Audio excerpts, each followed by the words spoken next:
Bismillahirrahmanirrahim. Assalamu alaikum dear students and dear viewers.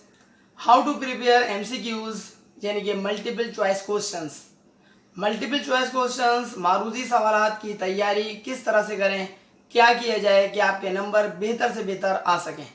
आप सब अच्छी तरीके से जानते हैं कि इस मरतबा 2021 के अंदर जो आपके एग्जाम्स स्टार्ट होने वाले हैं इंटर की सतह के ऊपर, वहाँ पर 50% मार्क्स MCQs के ऊपर मुश्तमिल है। 50% मार्क्स का मतलब होता है कि आपका टोटल पेपर जितने मार्क्स का है उसका ½ नंबर सिर्फ और सिर्फ MCQs के ऊपर मुश्तमिल है।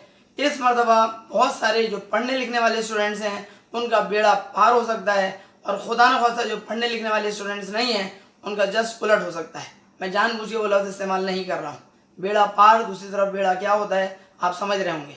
करना क्या है आपको, आज की हमारी इस वीडियो से वो तमाम स्टूडेंट्स फ़ायदा उठा सकते हैं जो अपने MCQs में बेहतर से बेहतर नंबर हासिल करना चाहते हैं।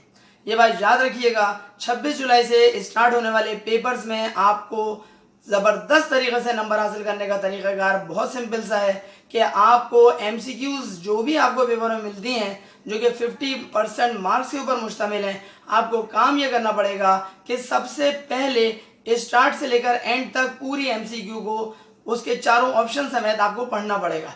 बहुत सारे स्टूडेंट्स क्या गलती करते हैं, MCQ उन्होंने पढ़ी, सरसरी तौर पे पढ़ा और सरसरी तौर पे उन्होंने जवाब दे दिया, और ये बहुत बड़ी उनकी तरफ से गलती होती है क्योंकि वो MCQ को सही तरह से पढ़ते ही नहीं है। नतीजे के तौर पर उनका जवाब गलत बहुत होने के इम्कानात रोशन होते हैं।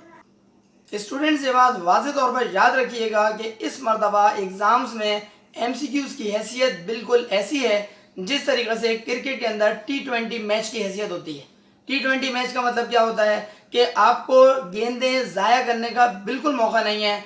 अगर आपने छक्के चौके मार दिए तो यकीन करें आपके मार्क्स ओवरऑल बहुत अच्छे आने वाले हैं, और अगर आपने गड़बड़ कर दी तो यकीनी तौर पर आपके ना सिर्फ मार्क्स ख़राब आ सकते हैं बल्कि मुमकिन है आपका पेपर पास करना भी मुश्किल हो जाए। इसलिए क्योंकि पेपर का आधा हिस्सा यानी कि 50% मार्क्स MCQs के ऊपर मुश्तमिल है। आपको तैयारी कैसे करनी है ये है हमारा आज का टॉपिक। तैयारी करने का आसान सा नुस्खा ये है कि आपको चैप्टर को तफसील से पढ़ना पड़ेगा। चैप्टर को तफसील से जो स्टूडेंट्स पढ़ते हैं उनके कंसेप्ट खुद ब खुद क्लियर हो जाते हैं और MCQs को रटने की उनको बिल्कुल भी कोई हाजत, कोई ज़रूरत पेश नहीं आती। वो सिर्फ और सिर्फ टॉपिक पढ़ते हैं, यानी कि MCQ का जो सवाल होता है वो पढ़ते हैं, और जो 4 ऑप्शंस होते हैं उनको फ़ौरन सही मायनों में जवाब उनको मिल जाता है। लेकिन बहुत सारे स्टूडेंट्स पेपर में क्या कर रहे होते हैं, अक्कड़ बक्कड़ बम्बे बो 80-90 पूरे 100, और नतीजे के तौर पर उनका जवाब ज़्यादा इम्कानात है गलत हो जाता है। अब आप ये कह सकते हैं सर ज़रूरी तो नहीं है, तुक्का तो सही भी हो सकता है, तो उसका जवाब है बिल्कुल सही हो सकता है। लेकिन आप खुद सोचें 4 में से सिर्फ 1 सही है, 3 गलत है, तो क्या इम्कानात हैं जब आपने बगैर पढ़े आप MCQs अटेम्प्ट कर रहे हैं तो 3 गलत होने का मतलब होता है 75% गलत है। 75% गलत और 25% सही, तो क्या चांसेस हैं कि आप 75% में किसी एक के ऊपर टिक लगा देंगे। लेकिन अगर आपने सही तरह से पढ़ा हुआ होगा तो बहुत इम्कानात हैं कि आप सही पर टिक लगाएंगे। हमारी इस वीडियो के अंदर आज फोकस ही हमारा इस बात पर है कि किस तरह से MCQs को अटेम्प्ट किया जाए। सिंपल सा काम आपको ये करना है, शुरू से लेकर आखिर तक MCQs को तफसील से पढ़ना है। तफसील का ये मतलब नहीं कि आप ज़रूरत से ज़्यादा टाइम उसके ऊपर लगा दें। तफसील का मतलब होता है कि तवज्जो से समझ समझ के आपको उसको पढ़ना है। 4 ऑप्शंस में से जो ऑप्शन आपको सबसे ज़्यादा गलत नज़र आ रहा हो सबसे पहले उसको फारिग करें, यानी कि आप उसको एलिमिनेट करें। मैं आपको मिसाल से समझाता हूँ तो ज़्यादा बेहतर आपको इंशाल्लाह समझ में आएगा। फॉर एग्जाम्पल अकाउंटिंग से रिलेटेड एक MCQ की हम बात करते हैं, डैश इज करंट एसेट, और 4 ऑप्शन आपके पास दिए हुए हैं। Number 1 supplies, number 2 equipment, number 3 accrued expense, और नंबर 4 ड्राइंग्स। अगर आपको ये 4 ऑप्शन हैं, सप्लाईज है, इक्विपमेंट है, एग्रूड एक्सपेंस है और ड्राइंग्स है, आपको सोचना ये पड़ेगा कि dash is a current asset के अंदर कौन सा वाला ऑप्शन आपके पास बेहतरीन है, और जो ऑप्शन आपको लग रहा हो कि उसका कोई लेना देना नहीं है हमारे इस ऑप्शन से, हमारे इस ट्रांजैक्शन से या हमारे इस जुमले से, उसको आप एलिमिनेट कर दें, उसको आप बिल्कुल हटा दें। मिसाल के तौर पर इसी ट्रांजैक्शन के अंदर, इसी जुमले के अंदर एक जुमला आया कि ड्राइंग्स, ऑप्शन के तौर पर एक आया ड्राइंग्स, तो ड्राइंग्स का कोई लेना देना नहीं है क्योंकि drawings basically Contra capital account होता है, कैपिटल का उलट अकाउंट होता है, लिहाजा आपने कहा ड्राइंग्स तो बिल्कुल गलत ऑप्शन है। इसी तरीके से अगर आपको थोड़ी बहुत आपने नॉलेज हासिल की हुई है, पढ़ा है, तो आप फौरी तौर पर अंदाजा लगा लेंगे कि एक्रूड एक्सपेंस ही आपका कोई करंट एसेट तो होता नहीं है, क्योंकि एक्रूड एक्सपेंस का मतलब होता है ऐसा एक्सपेंस जो कि आपको पे करना हो, आपने पे अभी ना किया हो और सर्विसेज ले चुके हो, ये तो आपकी करंट लायबिलिटी होती है। इसका मतलब करंट लायबिलिटी उसने दे दिया, आपने हटा दिया। अगर ड्राइंग्स दिया हुआ है तो कॉन्ट्रा कैपिटल अकाउंट हो गया, आपने उसको भी हटा दिया। अब बच गए दो के अंदर कौन कौन बच गया, एक आपके पास सप्लाईज बच गया और एक आपके पास इक्विपमेंट बच गया। दोनों के दोनों ही एसेट होते हैं, लेकिन सवाल में क्या आया, dash is a current asset, तो इक्विपमेंट होता है फिक्स्ड एसेट, लिहाजा इक्विपमेंट को भी छोड़ देंगे। तो सही ऑप्शन जो है वो आपके पास पहला ऑप्शन है, ए पार्ट है, और आप उसको कह सकते हैं कि सप्लाईज। इसी तरीके से आपको हर एमसीक्यू को अच्छी तरीके से सबसे पहले रीड आउट करना है। रीड आउट करने के बाद जिस ऑप्शन को आपको नजर आ रहा हो कि उसका कोई लेना देना नहीं है, उसको पहली फुर्सत में आप उसको फारिग करिए, यानी कि एलिमिनेट करिए। अब बच गए मिसाल के तौर पर आपके तीन ऑप्शंस में आपको जो इन्हीं में से एक ऑप्शन आपको मजीद कोई ऐसा लग रहा है कि उसका भी कोई लेना देना नहीं है, उसको भी हटा दें। अब अगर दो ऑप्शंस में आपको समझ में आ रहा है कि कौन सा ऑप्शन सही है, तब तो आप टिक फौरन उस पर लगा देंगे। लेकिन अगर दोनों ऑप्शंस में आपको समझ में नहीं आ रहा है कि इन दोनों में से कौन सा ज्यादा सही है और कौन सा ज्यादा गलत है, तो उसके लिए आप थोड़ा सा एनालाइज करें, उसको थोड़ा सा गौर करें, और गौर करने के बाद आप जिस ऑप्शन को ज्यादा बेहतर तौर पर समझ रहे हो उस ऑप्शन के ऊपर टिक लगाएं। जाहिर सी बात है दूसरा ऑप्शन जो कि चौथा ऑप्शन होगा उसको आप छोड़ देंगे। एक तो ये तरीका हो गया। दूसरा तरीकाकार क्या है कि आपको तमाम के तमाम एमसीक्यूज को पढ़ते हुए जो उसका जुमला लिखा हुआ होता है उस जुमले पे गौर जरूर किया करें। बाज़ औक़ात इसी एमसीक्यू को वो इस अंदाज में पूछ सकता है, dash is not a current asset, इनमें से कौन करंट एसेट नहीं है। और फॉर एग्जांपल उसने 4 ऑप्शंस दिए, उन 4 ऑप्शंस में 3 जो है वो उसने फॉर एग्जांपल दे दिया आपको करंट एसेट और एक आपको दे दिया फिक्स्ड एसेट। तो जो कह रहा है करंट एसेट नहीं है तो उसके ऊपर आपको लगाना पड़ेगा निशान। बहुत सारे स्टूडेंट इसी चीज को उलट समझ लेते हैं, dash is not a current asset, और वो करंट एसेट को ढूंढ रहे होते हैं, क्योंकि वो सवाल में क्या पूछ रहा है, dash is not a current asset, फला करंट एसेट नहीं है। फॉर एग्जाम्पल सप्लाईज दे देता है, फॉर एग्जाम्पल आपको इक्विपमेंट दे देता है, आपको मर्चेंडाइज इन्वेंट्री दे देता है, अकाउंट रिसीवेबल दे देता है। तो इन चारों में जो करंट एसेट नहीं है वो कौन है, वो इक्विपमेंट है। नॉट के लफ्ज की वजह से एक अहम बात एमसीक्यू से रिलेटेड आपको ये बताना चाहूंगा कि बाज़ औक़ात एमसीक्यूज के अंदर आपको ऐसी एमसीक्यूज देता है जिसके अंदर आपको कैलकुलेशन करनी पड़ती है, और कैलकुलेशन बेस्ड एमसीक्यूज के अंदर आपको थोड़ा सा टाइम चाहिए होता है। टाइम आपके पास पेपर में बहुत ज़्यादा लिमिटेड होगा, और एमसीक्यूज को सही करने के लिए आपको काम यह करना पड़ेगा, कैलकुलेटर के ऊपर आपकी उंगलियां तेजी के साथ चलनी चाहिए।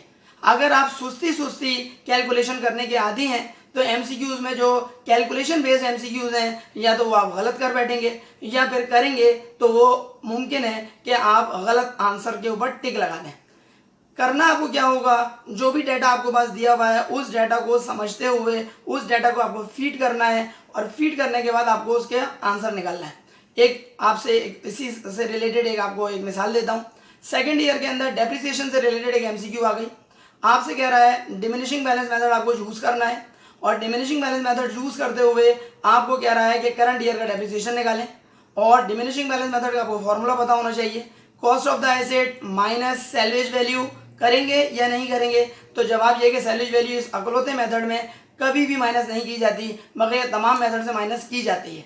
तो कॉस्ट ऑफ द एसेट के ऊपर डायरेक्ट आप रेट अप्लाई करते हैं। फॉर एग्जाम्पल 20% रेट दिया हुआ है, अगर सवाल में अलाउंसेस फॉर डेप्रिसिएशन मौजूद है तो आपको वो पहले माइनस करना पड़ेगा।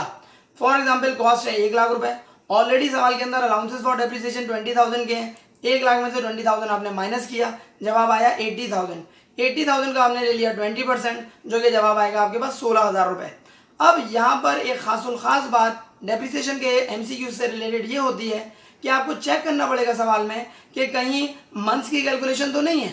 For example accounting year and हो रहा है दिसंबर 31 और आपने मशीनरी परचेज करके लाए 1 जुलाई, इट मीन्स दैट कि आपको 6 महीने की कैलकुलेशन करनी पड़ेगी।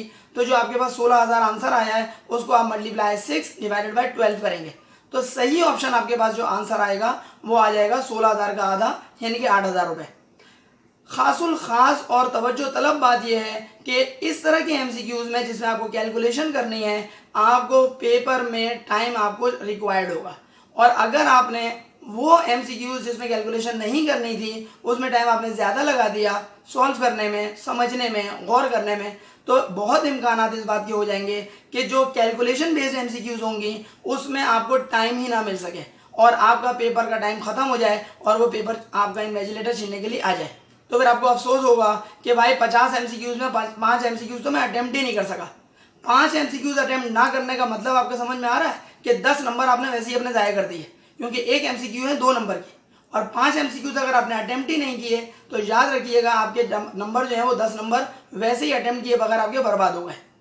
एक अगली बात, फर्ज करें आपको ये बात महसूस हो रही है कि 4 ऑप्शन है आपके पास और चारों ऑप्शंस में 2 ऑप्शन तो बिल्कुल गलत है और 2 ऑप्शन आपके पास बच गए। ये 2 ऑप्शन आपके पास बच गए, इन बचे हुए ऑप्शन में आपको ये समझ में नहीं आ रहा कि कौन सही है और कौन गलत है। बहुत सारे स्टूडेंट्स क्या गलती कर बैठते हैं कि बहुत सारे एमसीक्यूज को अटेम्प्ट ही नहीं करते। ये बिल्कुल गलत उनका अंदाज होता है। याद रखिएगा एमसीक्यूज के अंदर जितने भी एमसीक्यूज आपके पेपर में आते हैं आपको तमाम एमसीक्यूज को अटेम्प्ट करना है। क्यों करना है? क्योंकि याद रखिएगा आपके इंटर की सतह के ऊपर, मैट्रिक की सतह के ऊपर कोई नेगेटिव मार्किंग नहीं की जा रही है। नेगेटिव मार्किंग में क्या होता है कि आपने जितने सही ऑप्शंस किए, इख्तियार किए, उनके आपको नंबर मिले और जो आपने गलत किए उसके आपके नंबर डिडक्ट कर लिए जाते हैं। मिसाल के तौर पर 20 आपके एमसीक्यूज पेपर में आ रहे हैं, किसी जनरल एग्जाम्पल दे रहा हूँ, आपके पेपर से रिलेटेड नहीं है। 20 एमसीक्यूज में सही एमसीक्यू पे फर्ज करें आपको 2 नंबर मिल रहे हैं और गलत एमसीक्यू के ऊपर फर्ज करें आपका 1 नंबर डिडक्ट हो रहा है। फॉर एग्जाम्पल ये पॉलिसी है, इसको हम कहते हैं नेगेटिव मार्किंग। फर्ज करें 20 एमसीक्यूज में आपने 10 एमसीक्यूज सही की और 10 एमसीक्यूज आपने गलत की, तो 10 एमसीक्यूज जो आपने सही की, हर सही एमसीक्यू पे 2 नंबर है, तो 10 एमसीक्यूज पे आपको नंबर मिल गया 20। और 10 एमसीक्यूज जो आपने गलत की तो हर गलत एमसीक्यू के ऊपर 1 नंबर आपका डिडक्ट हो रहा है, तो 10 एमसीक्यूज डिडक्ट होने की सूरत में, माइनस होने की सूरत में नंबर आपके 10 नंबर माइनस हो गए। 20 नंबर वहां आपने हासिल किए, 10 नंबर आपने अपने गंवा दिए, तो ओवरऑल नंबर आपके 20 एमसीक्यूज में आएंगे 10। 20 नंबर आपने गेन किए, 10 नंबर आपने माइनस किए, 20 माइनस 10, 10 आ गए। इस सूरत में बेहतर है कि जब आपको सही जवाब ना पता हो तो आप उस एमसीक्यू को ड्रॉप कर दें, छोड़ दें। लेकिन क्या इंटर की सतह के ऊपर, मैट्रिक की सतह के ऊपर नेगेटिव मार्किंग आपकी की जा रही है? जवाब है कोई नेगेटिव मार्किंग नहीं की जा रही। इसका मतलब हुआ अगर आपने सही किया तो आपको नंबर मिल जाएंगे और अगर आपने गलत कर दिया तो उसके कोई नंबर आपके डिडक्ट नहीं हो रहे हैं। अब जब डिडक्ट नहीं हो रहे हैं तो फिर आपको क्या करना चाहिए? अगर आपको सही एमसीक्यू का जवाब पता है तब तो आप टिक लगा दीजिए, और अगर आपको सही एमसीक्यू का जवाब नहीं पता तो आप गौर व फिक्र करते हुए लाजमी तौर पर किसी एमसीक्यू को लाजमी टिक लगाएं। लाजमी अपने आंसर शीट के ऊपर लिखें कि ABCD में आप किसको सही समझ रहे हैं। अब आप बोलेंगे इसका फ़ायदा सर? फ़ायदा बहुत आसान सा है कि फ़र्ज़ करें आपने जो तुक्का चलाया है वो तुक्का आपका चल गया तो आपको 2 नंबर मिल जाएंगे, और अगर तुक्का आपका नहीं चला तो आपके नंबर कोई माइनस तो हो नहीं रहे। इसका मतलब ये हुआ कि बहुत सारे स्टूडेंट जो ये गलती कर बैठते हैं कि तमाम एमसीक्यूज को अटेम्प्ट ही नहीं करते, वो बिल्कुल गलत उनका ऑप्शन है। सिर्फ और सिर्फ नेगेटिव मार्किंग जिसमें नहीं हो रही है तो आपको लाजमी तौर पर तमाम एमसीक्यूज को अटेम्प्ट करना चाहिए, और अगर नेगेटिव मार्किंग हो रही है तब बेशक आप अटेम्प्ट ना करें। इंटर और मैट्रिक की सतह पर किसी किस्म की नेगेटिव मार्किंग नहीं होती, लिहाजा तमाम एमसीक्यूज को अटेम्प्ट करें क्योंकि मुमकिन आपका तुक्का चल पड़े। अब एक अहम बात और भी है, और वो अहम बात यह है कि आपको कोशिश ये करनी चाहिए कि आखिर में जब आप एमसीक्यूज को आप पेपर सबमिट करवा रहे हो तो अगर आप 2-4 मिनट 5 मिनट बचा लें अपने तो बेहतरीन हो जाएगा आपके लिए। ऐसा क्यों? क्योंकि मुमकिन है आपने जल्दबाजी में किसी गलत ऑप्शन पे टिक लगा दिया हो, मुमकिन है आपको पता है इसका सही जवाब बी है, लेकिन जल्दबाजी में पेपर की टेंशन की वजह से, टाइम के किल्लत की वजह से आपने बी के बजाय सी लिख दिया, तो जाहिर सी बात है आपके नंबर तो चले जाएंगे। लेकिन अगर आखिर में आपने 2-4 मिनट 5 मिनट बचा लिए हैं तो ये आपके लिए बेहतरीन इसलिए साबित होगा क्योंकि आपने तमाम एमसीक्यूज को जब चेक किया, क्वेश्चन पेपर आपके पास अवेलेबल है, आंसर शीट आपके पास अवेलेबल है, आप देखते चले गए इसका आंसर बी, हाँ भाई बी, इसका आंसर सी, हाँ भाई सी, इसका आंसर ए, अरे मैंने डी क्यों लिख दिया, फौरन मिटा के आप उसको सही कर सकते हैं और ए कर सकते हैं। ये कब होगा? जब आखिर में आपने थोड़ा सा टाइम बचाया हुआ होगा। उम्मीद है हमारी इस वीडियो से आप यकीनन फ़ायदा उठाएंगे और एमसीक्यूज के सही जवाब देने के अल्लाह ताला आपको काबिल बनाए। शर्त यह है कि आप थोड़ी सी अपनी मेहनत का दायरा वसी कर दें, क्योंकि जिनका मुताल्ला वसी होता है उनके कंसेप्ट स्ट्रांग हो जाते हैं। कंसेप्ट स्ट्रांग होते हैं तो सवाल का जवाब समझने में उनको दिक्कत कम पेश आती है। अगर आपको हमारी ये बात पसंद आए तो काइंडली अपने फ्रेंड्स में इसको ज़रूर शेयर करवाएं और ज़्यादा से ज़्यादा लोगों तक हमारे इस पैगाम को पहुंचाएं ताकि ज़्यादा से ज़्यादा लोग हमारी इस वीडियो से फ़ायदा उठा सकें। अगर आप अब तक हमारे चैनल को सब्सक्राइब ना कर सके हों तो सर अली अहमद के नाम से चैनल को सब्सक्राइब भी कर लीजिएगा और बेल आइकन पर लाजमी क्लिक कर दीजिएगा ताकि आपको हमारी नई वीडियोस की अपडेट्स फ़ौरन और बर वक्त मिल सकें। अगली वीडियो लेक्चर तक के लिए अपना टीचर सर अली अहमद को इजाज़त दीजिए। अपना बहुत ख्याल रखिएगा। अस्सलामु अलैकुम।